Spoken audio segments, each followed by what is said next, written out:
Bueno, como les prometí, el libro de Ezequiel es todo un desafío, ¿no? Entonces vamos a ir recorriéndolo poco a poco, eh, como hemos venido haciendo, así que no les prometo cuánto tiempo nos vamos a tardar, pero bueno, como no hay prisa, eh, la idea es adentrarnos bien en este libro que tiene muchísima riqueza y muchísimos símbolos. Bueno, nos habíamos quedado en Ezequiel 3:15 y arrancamos con 3:16. Y son unos oráculos, a partir del 3:16, comienzan hasta el final del capítulo 3, comienzan unos oráculos que se les llama la responsabilidad del profeta, ¿no? Oráculos que son contra Jerusalén, pero que responden a, sí, a este tema de que el profeta tenía una cierta responsabilidad a la hora de llevar el mensaje de Dios. Entonces, el tema de la llamada, recuérdense que acabamos de ver la vocación de Ezequiel. Entonces, acabamos de ver la vocación y unido al tema de la vocación viene la responsabilidad de anunciar el mensaje. Esto es una clave de interpretación muy importante sobre el tema de la vocación. La vocación es un llamado de Dios, ¿sí? De ahí viene la palabra vocación, vocare, ¿no? Dios que llama. Pero Dios no te llama a ti ni a mí porque somos lindos y buenos, sino porque nos llama a una misión, nos llama a un para. La vocación no tiene sentido sin el servicio al que se le llama, porque nos puede parecer un poco raro esto de que Dios elige a algunos y a otros no los elige. Pareciera, ¿no? Que no, Abraham lo eligió y ¿qué pasó con Lot? No, no lo quería, no le importaba. A Abraham lo elige para llegar a Lot. Esto también nos puede confundir porque parecería que el llamado es que Dios nos instrumentaliza, ¿no? Como si nosotros, el llamado en sí mismo no importa, sino que lo que importa es el otro. Importan los dos. Dios llama a la persona por la persona, pero viene unido a la vocación, perdón, a la misión. Vocación y misión es un binomio inseparable. Entonces, y aquí en el profeta Ezequiel lo vemos clarísimo. Dios acaba de llamar a Ezequiel y enseguida entra en el tema de la responsabilidad, o sea, la misión que él tiene de anunciar el mensaje, ¿sí? Y esta responsabilidad es fuerte, ¿no? Porque dice que la misión de Ezequiel debe ser como un centinela que advierte al pueblo cualquier ataque imprevisto. Es decir, es aquel que está como por encima en la muralla, ve otras cosas que los de abajo no pueden ver, pero no porque es superior, sino porque tiene la misión de anunciarle a los de abajo. ¿Sí? Ojo con esto, porque se nos puede confundir muy rápido. Ezequiel está por encima para ver más lejos, para prever al pueblo de cualquier ataque imprevisto. Y por eso debe anunciar la palabra de Dios a tiempo y a destiempo, independientemente de la acogida por parte del pueblo. Independientemente de lo que la gente responda, Ezequiel está llamado a anunciar la palabra de Dios. Él no es responsable de la acogida del mensaje, ¿no? Nosotros, esto nos ayuda mucho a interpretar nuestra propia vocación y misión. No depende de mí que mis hijos crean, no depende de mí que mis familiares crean, no depende de mí que si yo me voy de misiones, la gente se convierta. De mí depende anunciar el mensaje, arrojar la semilla. Dios se encargará de hacer esa semilla crecer y quizás está creciendo sin que yo vea los frutos. No me toca ver los frutos. A veces Dios nos permite ver los frutos. A mí pues, me bendice con este grupo en el que veo los frutos y todo el mundo aprendiendo de la Biblia y es un espectáculo, pero no siempre, ¿no? De hecho, la mayoría de las veces no. Entonces, Él no es responsable de la acogida de ese mensaje ni de la conversión del pueblo, pero sí es responsable de la comunicación. Si Él, y aquí lo vamos a leer luego, si Él transmite fielmente la palabra divina, salvará su vida. Pero si no la comunica, será responsable de lo que le pase al otro. Imagínense qué fuerte esto. Dios lo hace a él responsable de la suerte del malvado si el malvado no se convierte, si es que él no anuncia la palabra. Ahí sí es responsable. Pero si él anuncia la palabra y el otro no se convierte, no es responsable. Él es responsable de anunciar la palabra. Este esquema que vamos a leer ahora de si no les anuncias la palabra, te condenarás tú y te condenarás por responsabilidad de lo que le pase al otro, ¿no? Este tema de la responsabilidad, este esquema del anuncio de la responsabilidad personal, lo vamos a ver en otras partes del libro. Por ejemplo, en el capítulo 18 y en el capítulo 33 va a repetirse esto que vamos a leer ahora, del capítulo 3. Mari, ¿cómo? Repite otra vez, si él transmite la palabra divina, ¿qué? Él salva su vida, pero si no la transmite, es responsable de lo que le pase al malvado que no se convierta. Ahorita lo vamos a leer y lo vamos a entender mejor. Luego, Dios le dice que él se tendrá que quedar callado, se quedará mudo. Ezequiel se quedará mudo. ¿Cuál es el símbolo de este silencio? Es un signo dramático del castigo reservado a quien se empeña en rechazar la palabra de Dios. Ahorita lo vamos a leer y lo vamos a entender mejor, ¿vale? Ahorita es nada más la introducción. Entonces, vamos a adentrarnos a leer eh, el capítulo 3 versículo 16 al versículo 27. ¿Sí? Al cabo de 7 días, el Señor me dirigió esta palabra. Hijo de hombre, te he constituido centinela de Israel. Cuando escuches una palabra de mi boca, los amonestarás de parte mía. Si yo digo al malvado, morirás inexorablemente, y tú no lo habías amonestado ni le habías advertido que se apartara de su perversa conducta para conservar la vida, el malvado morirá por su culpa, pero a ti te pediré cuenta de su vida. ¿Esto a qué les recuerda? Esto de pedir cuentas de la vida del otro. ¿Les suena algún pasaje que ya hemos visto antes? Al Sí, la inicio, Caín y Abel. eso, Caín y Abel, que cuando Caín mata a Abel, Dios le pregunta, ¿dónde está tu hermano? Porque somos, en cierta forma, custodios de nuestro hermano. No solo estamos hablando de hermanos de sangre, sino todos los seres humanos son hermanos en la humanidad. Obvio, Dios no te va a poder pedir cuentas de el africano que se está muriendo porque no es tu prójimo más cercano. Te va a pedir del que está al lado, del que está cerca. Esto, una mentalidad que nos permea tan individualista, nos es ajeno, nos es extraño, nos es incluso a veces invasivo de la vida del otro, que yo diga algo, ¿no? Yo mejor calladita más bonita. Y claro que hay que tener discernimiento y prudencia. Claro que sí, no estamos hablando de que vayamos por ahí diciendo cualquier cosa. Pero sí tener esa sensibilidad de acercarnos, ¿no? De preocuparnos del que tengo cerca, del que conozco, que me conoce.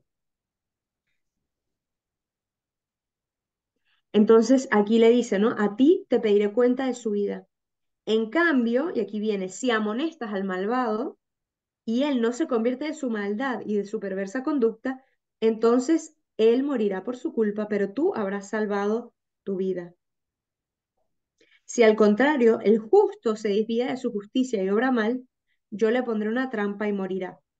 Como tú no lo has amonestado, él morirá por su pecado y no se tendrán en cuenta las obras buenas que había hecho, pero a ti te pediré cuenta de su vida. Pero si tú amonestas al justo para que no peque y no peca, ciertamente él conservará la vida, porque había sido amonestado y tú habrás salvado la tuya. Esto nos puede parecer de, uy, no, qué miedo, porque si me resbalo al final, todo, no valió nada. No. Aquí lo que estamos hablando es una persona que se empecina en el mal, ¿sí? No que se equivoca. Todos nos equivocamos, Dios conoce el corazón. El tema es la persona que después de haber sido justa se empecina en el mal, como diciendo, no es que ponemos en la balanza, bueno, hice 65 años de mi vida bien y luego, bueno, los últimos 10 me empeciné en el mal porque ya había acumulado bien, ¿no? Un poco en esta mentalidad como mercantil, ¿no? Donde, bueno, ya hice suficiente, ahora me empecino en el mal y no me importa nada, ¿sí? Estamos hablando de un corazón empecinado en el mal, no de un corazón que se equivoca, que es débil, que es frágil. No estamos hablando de eso. ¿Sí? Recuérdense que la Biblia hay que leerla en su conjunto y en el mismo conjunto nos aparece que Dios es misericordioso, es compasivo. No, la Biblia no está constantemente contradiciéndose, que entenderla en su conjunto y lo que se está hablando aquí. Bien, bueno, vamos a leer un poquito, ¿qué es lo que nos está diciendo aquí, ¿no? En estos versículos, hasta el versículo 21. Luego vamos a leer del 22 al 27. Esta responsabilidad del profeta, lo que les estaba diciendo, ¿no? Esta casuística rigurosa de si tú no te haces cargo del otro, el otro se condena, pero tú también te condenas, ¿no? Está ese juego vamos, juego, suena como un poco feo esto de juego, de condenación. Pero se entiende, ¿no? O sea, el punto es que el profeta se tiene que hacer cargo, que es responsable del otro, que no le puede dar igual. Y esta dinámica, como les digo, ya la vamos a ver igual en el capítulo 18 y 33, ¿no? Está el caso del malvado y vamos a ver si no le avisas y si sí le avisas. Y cuál será el destino del otro y el tuyo. Y luego el otro esquema que es el caso del justo, si no le avisas y si sí le avisas, y el destino tuyo y del otro. Es un esquema, lo vamos a ver igualito después en este tema de la responsabilidad por la vida del otro. O sea, aquí es importante entender el fondo que es que el otro es parte de mí. O sea, mm, no se trata de que yo llegue al cielo y que todos los demás, ni idea. Se trata de que lleguemos todos. Esto nos ayuda mucho a entender hay una palabra africana que ahorita no me acuerdo cuál es, pero se les hizo una competencia a unos niños africanos de quién llegaba primero a un bowl de frutas que había al final de una meta de una competencia.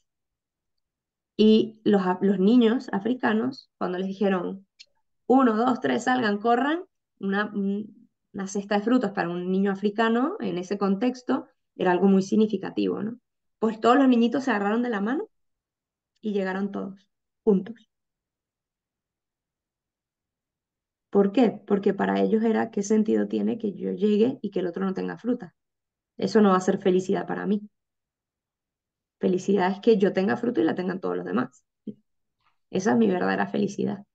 Bueno, es un cambio de mentalidad tremendo, porque a nosotros nos pasa que si el otro también se gana un premio, mi premio como que ya no tiene tanto valor. Como que pierde valor si el otro también se lo gana.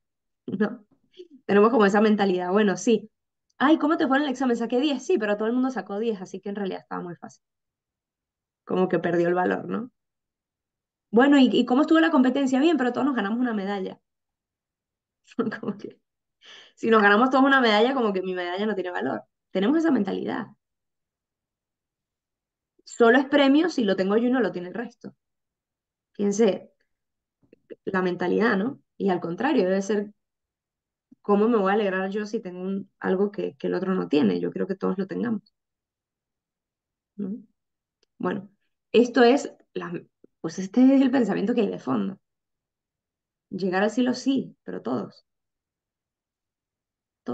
¿no?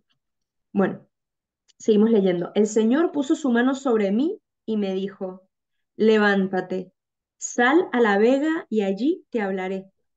Me levanté, salí a la vega y allí estaba la gloria del Señor. que había contemplado junto al río Quebar. ¿Se acuerdan la gloria del Señor del principio? Está la gloria del Señor, esta imagen de luminosa. Bueno, la misma que había contemplado en el río Quebar, la misma que él dijo al inicio, está volviendo a encontrarse aquí.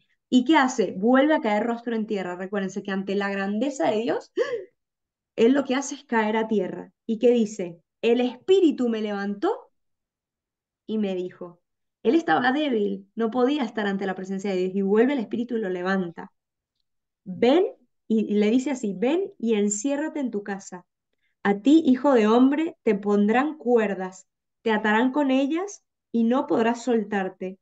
Te pegaré la lengua al paladar, quedarás mudo y no podrás ser su acusador, porque son un pueblo rebelde. ¿Eh? Vieron el tema de que se queda mudo, ¿no? Pero cada vez que te hable, te abriré la boca y entonces dirás, esto dice el Señor. El que quiere escuchar, que escuche, y el que no, que lo deje, porque son un pueblo rebelde, ¿sí? Entonces, ¿todo esto qué significa? Pues, en el fondo, estos versículos ofrecen una panorámica sobre lo que será la actividad y la vida del profeta. Aparece el tema de la gloria, y esto habla del inicio de la vocación del profeta, que eran estos capítulos precedentes, ¿no? Donde él le aparecía la gloria del Señor durante su llamado, ¿no? O sea, ahí habla el inicio. Luego nos habla el tema de que se va a quedar encerrado. Este, este quedarse encerrado lo vamos a ver más adelante en el capítulo 4 cuando él se queda inmovilizado. Dios lo inmoviliza. Recuerden que toda la vida del profeta es símbolo para lo que le va a pasar a Israel. Luego aparece el tema de la mudez, ¿no? Que se queda mudo. ¿Por qué? Esta mudez le va a ocurrir varias veces durante la vida de Ezequiel. Luego aparece este tema de la llanura, ¿no? Me sacó a la vega. Y esto nos recuerda el capítulo 37 famoso de los huesos, ¿no? En donde él los saca a la vega y les hace ver una cantidad de huesos secos.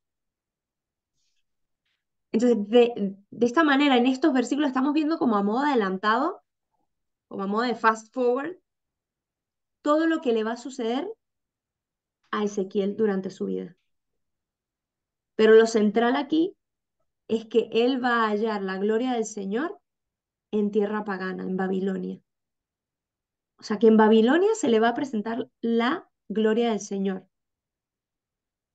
Y que también que su actividad como profeta iba a estar atravesada por el tema de la inmovilidad y de la mudez. ¿Y qué significa esto? Que él estaba, toda su vida, su corporalidad, su disposición, estaba totalmente pues a merced del Espíritu, a merced del Espíritu. Él como mensajero del Señor, un día podía quedarse paralizado, otro día podía quedarse mudo, otro día podía hablar. Esto lo que representa no es la arbitrariedad de Dios, porque también en nuestra mentalidad puede saltarnos, ay, qué arbitrario Dios que lo quiere hacer sufrir nada más, sino lo que representa es este estar a disposición de lo que Dios quiera y todo, incluso lo que aparentemente podríamos interpretar como algo malo, él lo interpreta como providencia de Dios, que Dios lo permite para darle un mensaje a Israel, para comunicar algo. Y también hay una previsión de que su vida será un ministerio doloroso.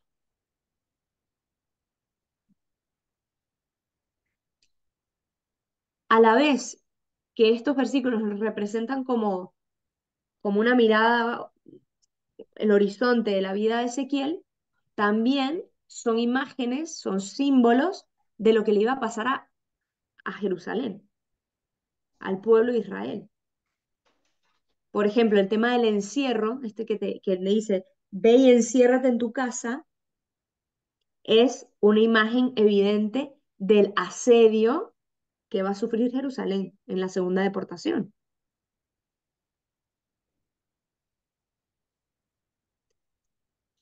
Entonces, estos versículos acaban y como completando el tema de la vocación. La vocación, como les dije, va unida al envío, a la misión, en forma de mandato, a su ministerio, y aún todavía no ha empezado perdón, la actividad profética. Todavía él no ha empezado su ministerio, pero ya Dios le está presentando un poco el panorama, le adelanta, ¿no? Lo que va a suceder. Bien, eso con respecto a esta primera parte. Luego viene otro gran bloque que va del capítulo 4 al capítulo 7. Lo vamos a ir desgranando, pero un poco a modo de introducción. El capítulo 4, perdón, del capítulo 4 al capítulo 7, los episodios, todo lo que se va a narrar, se sitúa entre los años de la primera deportación y la segunda deportación. Es decir, entre los años en donde ya Ezequiel había sido deportado, recuerden que Ezequiel fue deportado en la primera deportación, y luego va a ocurrir la segunda deportación. La primera fue 598 más o menos, y la segunda fue en el 587. La primera deportación, la segunda deportación fue cuando terminaron de matar a toda la gente y la sacaron de los niños, las mujeres y todo eso. Sí, o sea, a ver, la primera deportación, recuérdense, siempre es a la gente que eran como las autoridades civiles y Cabezas. religiosas. Exacto, las cabezas. Sacan a todos esos y ponen a un dirigente de entre los mismos judíos, pero que estaban a favor del imperio, digamos, lo que en su momento en la época de Jesús fue Herodes. Herodes, aunque era judío, esto se nos olvida, pero Herodes era judío, pero él siendo judío era como, en el fondo era un traicionero. Él estaba a favor de Roma. Entonces él gobernaba a los judíos, pero, pero un poco tirando más para Roma, ¿sí? Entonces, ¿qué agarran? Agarran a un judío partidario, bueno, en este momento todavía no se les llama judíos, pero ustedes me entienden, partidario de el imperio babilónico, es decir, que va a remar para su lado. Pero en el fondo, este que era partidario termina no siéndolo tanto y también se levanta contra el imperio babilónico, y por eso ocurre la segunda deportación. En la segunda deportación terminan de sacar a todas las personas que están ahí, ¿sí? Algunas las matan, pero no es que es un exterminio, es un exilio. Sacan a la gente de su país, la sacan como esclavos para otros lugares. Algunos matarán porque pues ocurren estas cosas que se podrá imaginar que claro que matan, pero la idea no era exterminar al pueblo, era sacarlo. Sacan a todos los judíos, no, no, imposible. Se quedan unos poquitos y de hecho se quedarán los más humildes, los más sencillos, los campesinos, los más pobres, se quedan en Jerusalén. Y en cambio terminan de sacar todos estos. Es lo que yo les decía, que toda esta gente que vivía en Babilonia, ¿qué hizo durante estos años? Pues ellos se fueron conformando, fueron fortaleciendo sus elementos de fe, sus reglamentos, todo esto, fuera de Jerusalén porque les habían quitado el templo, les habían quitado la ciudad. Entonces, ¿qué hicieron? Fortalecieron las leyes del sábado, que era lo que tenían. Fortalecieron las leyes de la pureza, porque era lo que tenían. Entonces, cuando eventualmente se acaba el exilio y vuelven, pues los pobres que se habían quedado en Jerusalén vivían un sincretismo total, y estos quisieron venir a imponer su pureza ritual. Entonces habían como ahora dos pueblos judíos ahí medio divididos. En... Entonces por eso también podemos entender que entre los judíos hay muchas formas de interpretar el judaísmo, porque entre tanto exilio, pues se formaban subculturas que iban generando sus propios reglamentos, ¿no? Sí, Lorena. ¿Cómo le vamos a llamar a estos capítulos? Estos capítulos se les llama acciones simbólicas que presentan el castigo.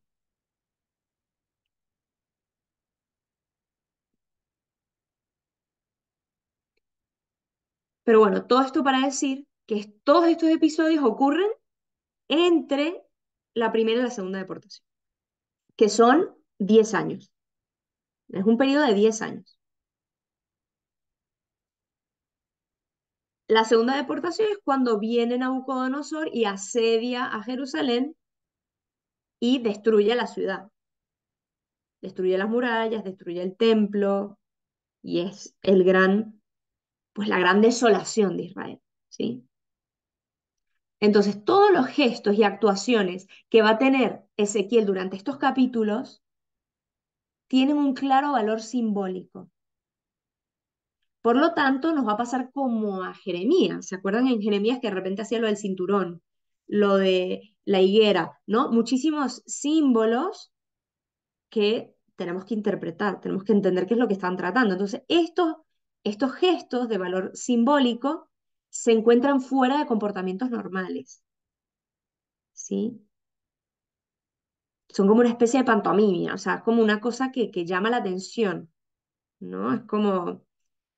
y son especialmente provocadores, porque lo que intentan hacer estos símbolos, estos gestos, es llamar la atención, es llamar la atención. Es que el pueblo de Israel reacciona y se dé cuenta y se convierta. Por eso son gestos, pues, fuera de lo normal. Y estos gestos, aparte de estar, que son un poco fuera de los normales, están enlazados con, por la relación que tienen con lo que le va a pasar a Jerusalén, ¿sí? Con este asedio que va a suceder años después. Entonces, Ezequiel va a hacer una demostración a través de sus actos, gestos, acciones, vida, para que entiendan qué es lo que va a pasar a Jerusalén, un poco a través del ejemplo de lo que le pasa a Ezequiel.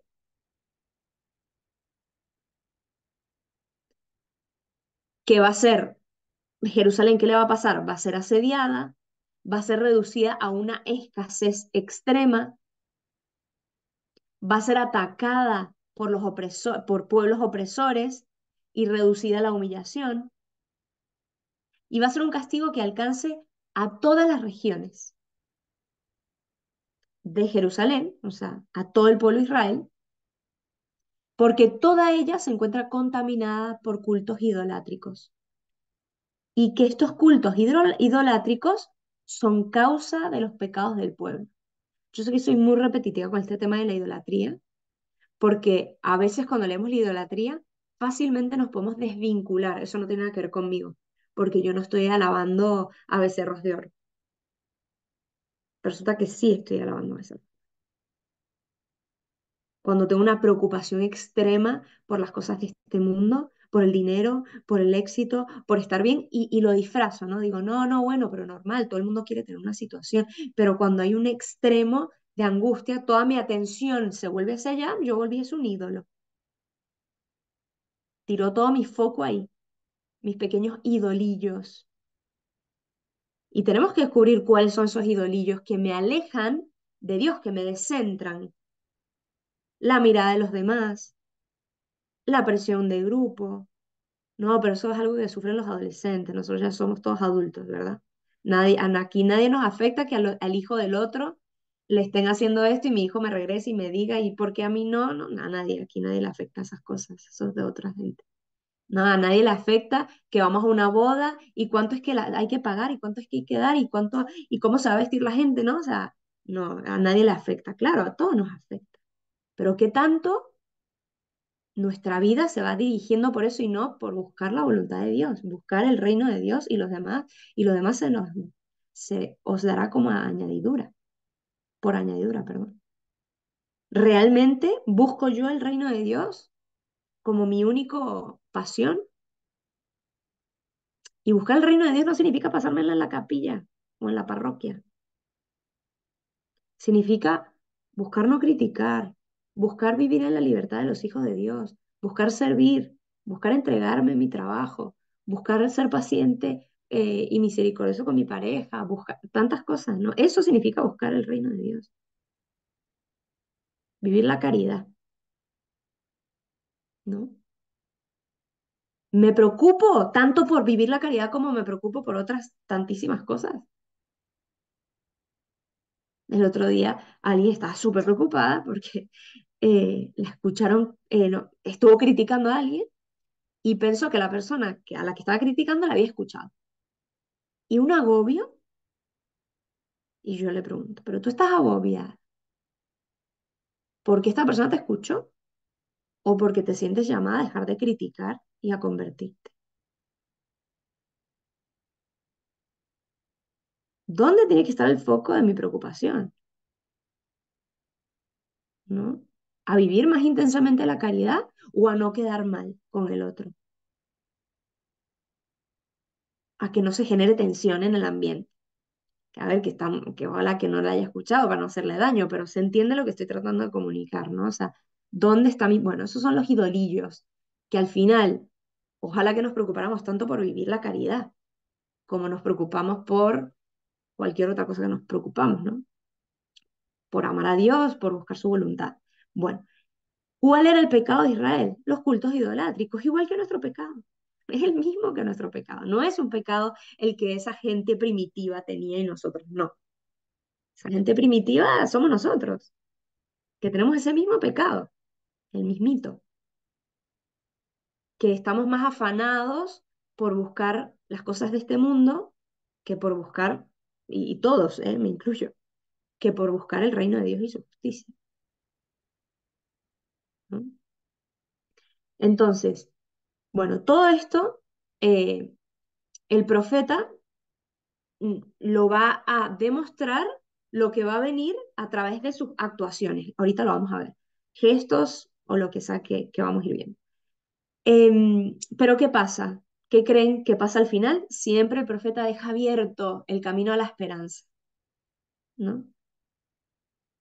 Dios anuncia que va a venir un perdón.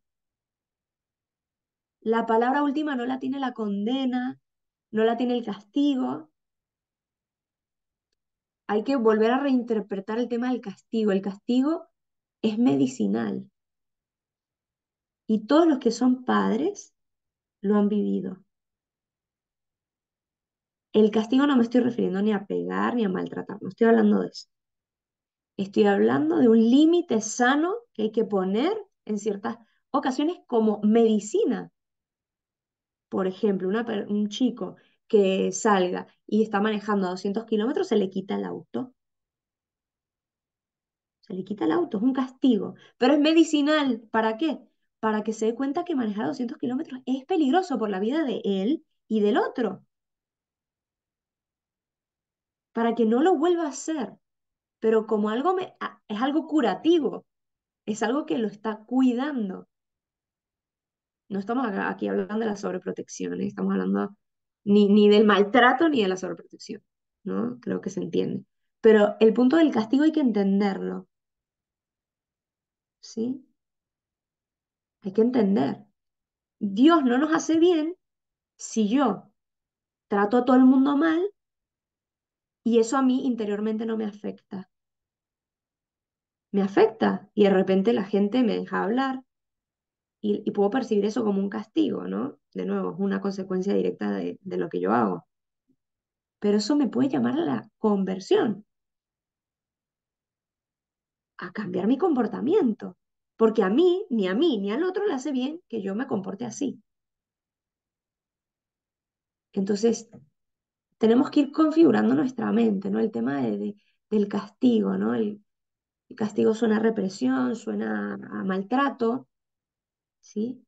Y entiendo, nadie está hablando de la educación basada en castigos, pero hay momentos en donde es necesario un límite, como una medicina que puede doler a la persona. ¿A quién no le ha dolido que, que después de una buena caída te restreguen la herida para limpiártela? ¿A quién no le duele? A todo el mundo, pero es necesario para purificar la herida.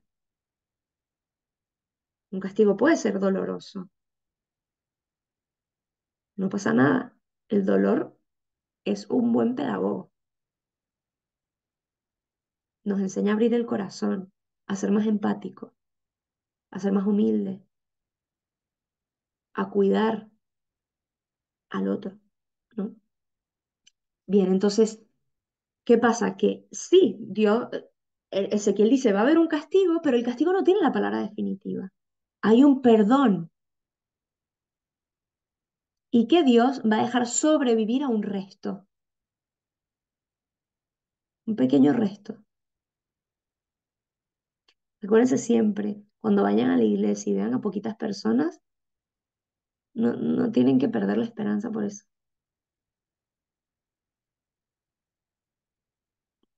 Recuerden que los árboles grandes salen de las semillas chiquititas. Lo importante es ser semillita fiel y regarla, ¿no? Y perseverar en el silencio. Y Dios hará crecer eso. Él verá cómo. Luego estoy hablando de todos estos capítulos, ahorita vamos a entrar puntualmente, pero como para dar el marco. También se nos va a describir la destrucción de la ciudad. Y Ezequiel va a alcanzar la máxima dramaticidad cuando hace el anuncio del día del Señor. Recuerden que los profetas hablan mucho de llegará el día del Señor. Y curiosamente este día, esto de que va a llegar el día del Señor, es importante porque luego tiene un vínculo con el tema de Jesús cuando dice la hora. Ya no ha llegado mi hora. Es curioso, ¿no? Lo simbólico de la Biblia. Aquí habla de días. Un día es mucho más prolongado que una hora porque está todavía muy lejos de que suceda el día del Señor. Y luego ya Jesús está hablando de hora. Está hablando de ya un tiempo más reducido, más cercano. Porque ¿cuál es la hora del Señor? ¿Cuál es la gran manifestación de Dios? A ver, ¿cuál es la gran manifestación de Dios a la humanidad? La resurrección de Jesús. La resurrección de Jesús. Claro, claro. En un sentido amplio es toda la vida de Jesús, ¿no? Desde su encarnación hasta su Ujú. resurrección, ascensión, ¿no? Pero si queremos hablar de un momento puntual es la Pascua, porque en la resurrección es cuando se manifiesta todo el poder de Dios. Claro. Y es donde de hecho podemos saber que todo lo que dijo Cristo es verdadero, que Dios cumple sus promesas, ¿no? Porque, Bien, entonces, Mario, perdón, porque la muerte de Cristo, si no hubiera habido resurrección, pues había quedado ahí como que sí, un gran sacrificio y un gran martirio, pero como que le faltaba como la cereza al pastel. Pero realmente el summa cum del tema fue la resurrección de Jesús. mira, San Pablo dice, si Cristo no resucitó, vana es En nuestra fe. vano sería nuestra fe. Ujú. Vana es nuestra fe. O sea, no, quita tú o sea, todo lo que dice la gente que Jesús era un buen hombre, efectivamente sería así. Jesús es un buen hombre, ya está. Lo que cambió todo y que nos indicó que Jesucristo era hombre y Dios fue la resurrección. Es hombre y Dios. Y por lo tanto que todo cambió. Porque el hecho de que Dios se encarna, ya no es que estamos hablando, bueno, el catolicismo es una religión entre otras, es que estamos hablando de que Dios se nos manifestó. Como siempre les digo, todas las religiones, todas, son ascendientes. ¿Qué significa esto? Que es el hombre que busca a Dios. Entonces busca sistemas religiosos para dar explicación y respuesta a las preguntas más existenciales de la vida. ¿De dónde vengo? ¿A dónde voy? ¿Por qué el sufrimiento? ¿No? ¿Hay vida eterna? ¿Todo se acaba aquí? ¿No se acaba aquí? Estas preguntas existenciales. Pero solo una religión, y por lo tanto eso hace que ya no sea una religión, sino que sea la verdad, es que Dios lo reveló. Es que es la única religión descendiente, que es el cristianismo, que Dios se revela y dice, yo soy el camino, la verdad y la vida. Nadie va al Padre si no es por mí. Quien coma este pan vivirá eternamente. Yo no vine al mundo para juzgarlo, sino para salvarlo. Todo cambia. Jesucristo no es un hombre más, entre otros. El cristianismo no es, no, nosotros, pero por principio de realidad y de verdad y de fe de que la revelación es cierta, nosotros no podemos comulgar con un pluralismo religioso en el sentido de que todas las religiones están al mismo nivel, pero no por fundamentalistas, sino por un tema de ser coherentes con una revelación que nos es dada. Que no es que vino un personaje y se la dio de sabiondo y nos contó un cuento y no los creímos. Es que estamos hablando de que si es real que Cristo, pues nos leemos un poco el Evangelio. Con Cristo no hay medias tintas. O Cristo es Dios o no es un buen hombre, es un mentiroso y es un loco. No hay punto medio con Cristo. No hay manera de decir que Cristo es un buen hombre y no creer que es Dios. No hay. Leamos el Evangelio. Entonces, aquí hay como una división y por eso hasta la fecha, hasta que esperemos que siga sucediendo, estamos en el año 2024 después de Cristo, no después de Mahatma Gandhi, no después de Mohammed, no después de Buda, estamos en el 2024 porque un hombre atravesó la historia, porque ese hombre no era un hombre. Pero la cuestión es que si lo creemos, Cristo se lo pregunta a Pedro, ¿quién dice la gente que soy yo? Y Pedro le dice, bueno, no, se lo pregunta a los apóstoles, no, bueno, ok, muy bien. ¿Y quién dices tú que soy yo? ¿Quién dicen ustedes? Porque ahí se juega todo. Y es que el proceso de la fe es un proceso de conversión de ese que dicen los otros, que me dijo mi catequista, que me dijo mi papá, que me dijo el sacerdote del pueblo, el sacerdote de mi parroquia, la monjita que me acompañó, lo que sea, ¿no? Mi tía, mi abuelita, quien sea que me acompañó en la fe, me dijo que esto. Bueno, ok. Esa es la primera parte de la fe, ¿no? La fe yo la tengo que recibir de otros, de lo que me hablan otros. Pero luego me la tengo que apropiar. ¿Y qué digo yo? Ese es como el segundo momento de la conversión. Bueno, ¿y yo? Pero hay un tercer momento, que es, ¿y qué dice Jesús de sí mismo? Ya no es ni la subjetividad de lo que dicen los otros, ni lo que digo yo, sino, ¿y tú, Señor, tú qué dices de ti mismo? Y creer en eso que dice Él, ¿no? Bueno, no sé por qué nos fuimos para esto, bueno, por la hora del Señor, por el día. Bueno, esto es un excursus, no tenía nada que ver con Ezequiel. Bueno, sí lo tiene que ver porque Jesucristo tiene todo que ver con todo el Antiguo Testamento, ¿verdad?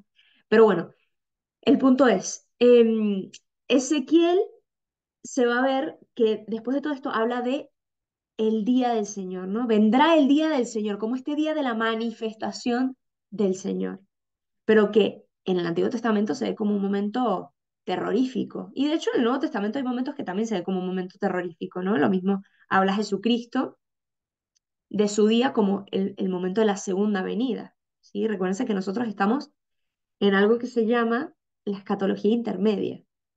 La escatología intermedia es que ya nosotros estamos en los últimos tiempos, porque los últimos tiempos los inauguró Cristo con su resurrección, pero no se han acabado sus últimos tiempos. ¿Con qué se acaba? ¿Cuál es la escatología definitiva? Esa segunda venida. Jesucristo dice, vendrá el Hijo del Hombre y separará a los de la derecha, a los de la izquierda y les dirá, venid benditos de mi Padre. ¿Se acuerdan? Que todos los que me han dado de comer, cuando lo hicieron con mi prójimo, bueno, todo esto. Jesucristo habla de la segunda venida. Lo que pasa es que hay muchos movimientos como medio fantásticos que nos han hecho pensar que eso es de gente loca, ¿no? Que la segunda venida, no, eso, los movimientos apocalípticos, porque efectivamente no, esto no es cristiano, el movimiento apocalíptico, esto de terror, de conviértanse y entreguen todo el dinero, porque qué sé yo, eso no, no. Pero el tema de la segunda venida sí es verdad, que Jesucristo habló de eso, que es la escatología definitiva.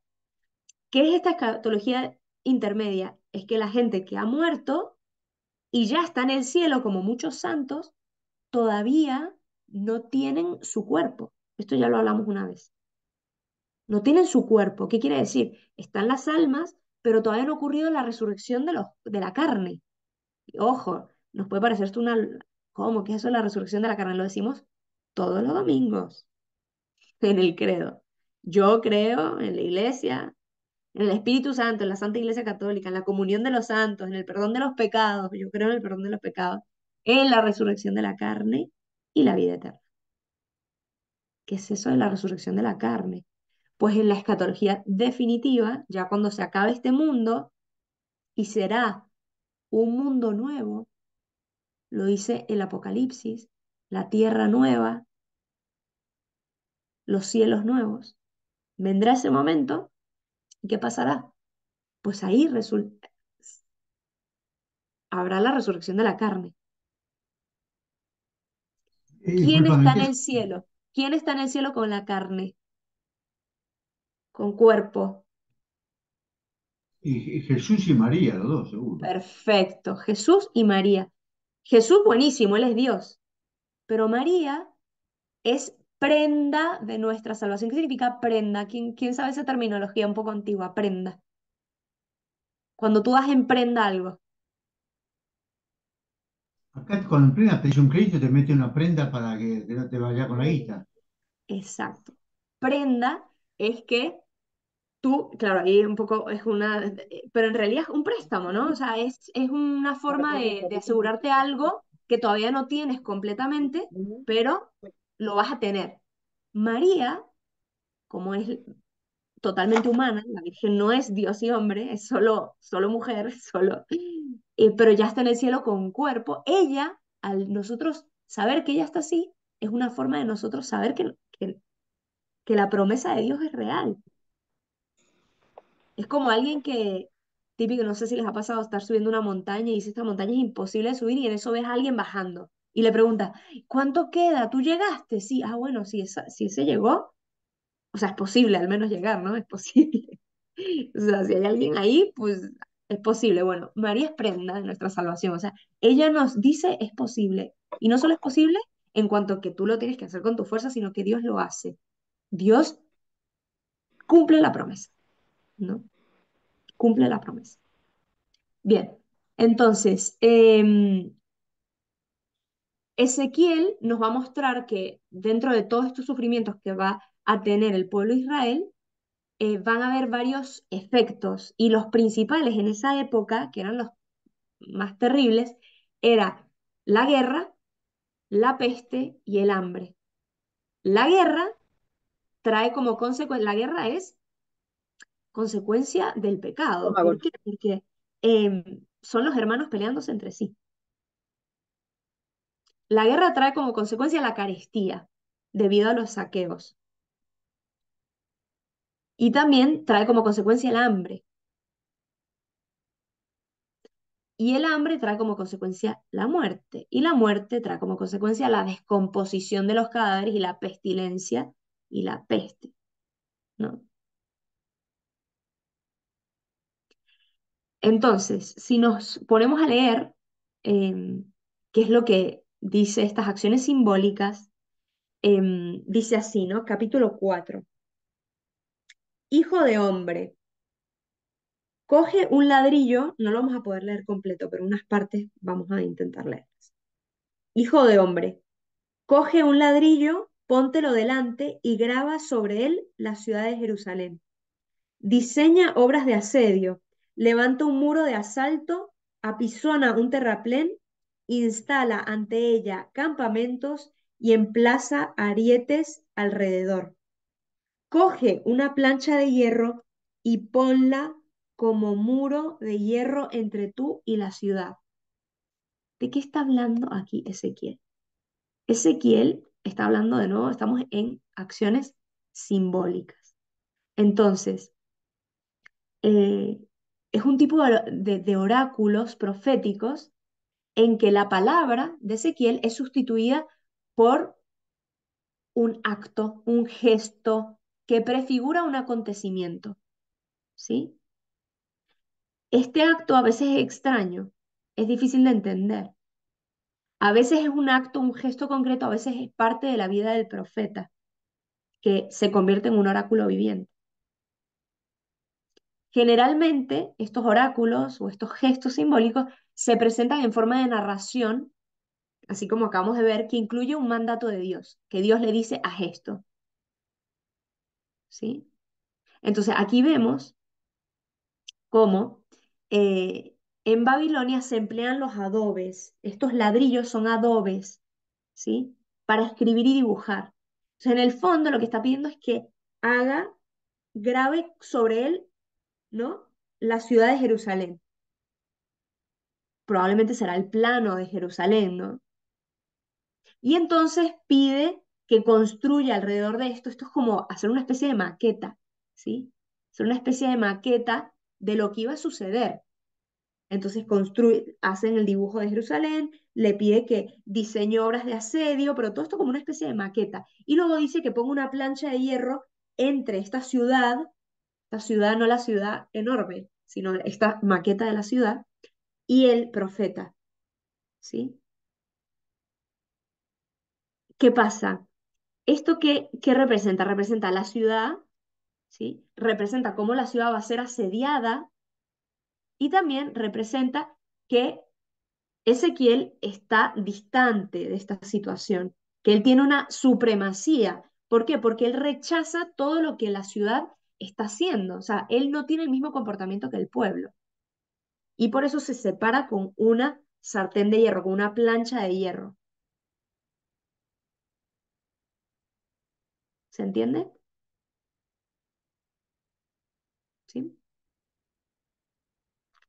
A ver, igual que Jeremías tomó un cinturón y le pidió Dios que lo escondiera en una roca porque con la humedad del mar se iba a pudrir y todo esto, y eso tenía un significado, ¿sí?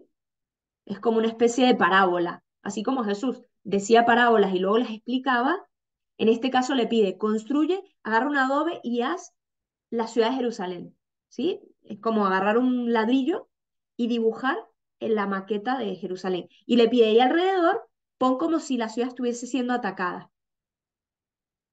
Y luego pones una plancha de hierro entre ti y la ciudad. Esto era para que la gente que estuviera por ahí lo viera, ¿no? Obviamente sería algo llamativo, yo me imagino que estaba en medio de una plaza o quién sabe dónde, y esto lo hacía y la gente se acercaba y era como para ver qué estaba pasando, ¿no? Esto eran acciones simbólicas para que Jerusalén se diera cuenta de lo que estaba por venir y que también Ezequiel se separaba de esta situación, de que él no se identificaba con lo que los israelitas estaban haciendo. Entonces, el texto presenta todo como mandato del Señor, ¿no? Pero tenemos que imaginarnos la ejecución de todo esto ante un público que estaba entretenido o asombrado, como quien se pone a hacer en la plaza algún truco, ¿no? Pues así era.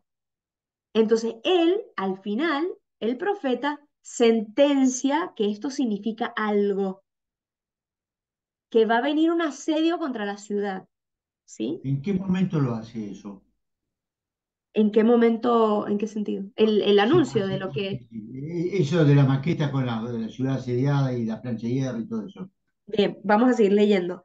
Una vez que dice, pon una plancha de hierro entre tú y la ciudad, dirige tu rostro contra ella, estamos en el versículo 3, porque va a ser sitiada. Tú la sitiarás, o sea, Ezequiel, ¿no? Esto es un signo para Israel. Después, acuéstate sobre el lado izquierdo. Todo esto es como un show, es un acting. Acuéstate sobre el lado izquierdo y yo pondré sobre ti la culpa de Israel. El número de días que estés acostado de ese lado, cargarás con su culpa. Yo te impongo el número de días, equivalente a los años de su culpa. 390 días cargarás con la culpa de Israel. Cumplidos estos, te acostarás del lado derecho de nuevo. Cargarás con la culpa de Judá. Fíjense que diferencia Israel de Judá. Recuerden que Israel es el reino del norte, Judá es el reino del sur. 40 días. Te impongo un día por cada año. Está hablando de 40 años. Dirigirás tu mirada y tu brazo desnudo al asedio de Jerusalén y profetizarás contra ella. Te amarraré con cuerdas y no podrás volverte de un lado ni de otro hasta haber cumplido los días del asedio. Toma ahora trigo, cebada, habas, lentejas, mijo y espelta, échalo todo en una vasija y hazte de comer. Lo comerás los 390 días que estés echado de un lado. Cada día comerás a la misma hora una cantidad fijada, 250 gramos. Tendrás también el agua medida, 1 litro al día. Comerás una torta de cebada que cocerás a la vista de todos sobre excrementos humanos. Bueno, esta situación es tremenda. El Señor dijo, y aquí el Señor dijo, claro, recuérdense, el Antiguo Testamento y nada de la Biblia es un guión, entonces no nos aparece quién dijo qué y cuándo lo dijo. Entonces al principio parecería que está hablando Dios y luego dice el Señor dijo, pero esto ya lo está diciendo Ezequiel a la gente. El Señor dijo, así deberán comer los hijos de Israel su pan inmundo en medio de las naciones por donde los voy a dispersar. ¿No? Él ya le está dando un significado al gesto simbólico. ¿Qué pasa? Toda esta situación de sentirte atrapado, acostado, sin poderte mover, tener que comer racionada la comida, tener que comer racionada la bebida, todo esto va a ser la situación si el asedio viene. ¿Qué pasa? Que esto nos confunde porque parecería que todo es como castigo de Dios, ¿no? Como un castigo activo de parte de Dios. Recuérdense que esto va a ser la consecuencia de la desobediencia de Israel, que al final va a tener, o sea, él lo que está tratando de hacer es escarmiento para que se conviertan, para que esto no les suceda.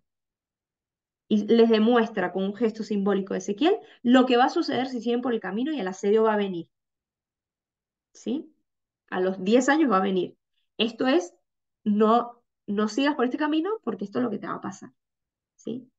Esto es lo que está buscando Ezequiel con todo esto. Es como, para nosotros es muy difícil de entender porque es como lo que hace un papá con un niño chiquito, le dice, vete a acostar porque si no va a venir el coco,